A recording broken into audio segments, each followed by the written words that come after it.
on Civicus. Thank you, Mr. President. Mr. President, the Centre for Society and Religion, ACR Eagle Resource Centre and the Civicus welcome the Government of Sri Lanka's engagement with the UPR process.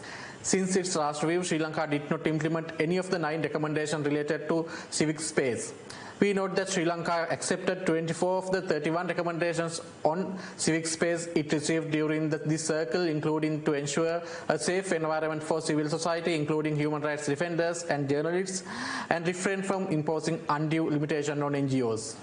Despite these commitments, space for civil society has continued to come under attack in recent years. We have documented arbitrary arrests, detention, harassment and surveillance of activists and journalists, and misuse of PTA and ICCPR Act and other laws to silence freedom of expression and assembly.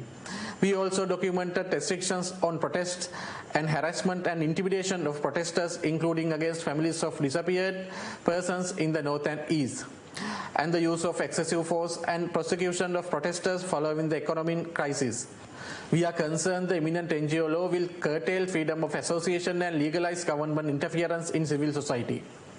Mr. President, our organizations call on the government of Sri Lanka to withdraw charges against activist and lawyer Hijaz Hizbullah, charged under PTA, discharge activist and comedian Natasha Idilusuriya facing several court cases including under ICCPR Act, to discharge protesters facing court cases related to protest under various laws, and to conduct impartial investigation and prosecution in relation to violation committed by police and armed forces in the context of protests, and repeal all draconian legislation used to criminalize activists.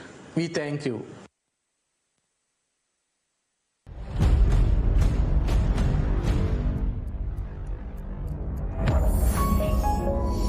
You're watching the Life Traveler channel.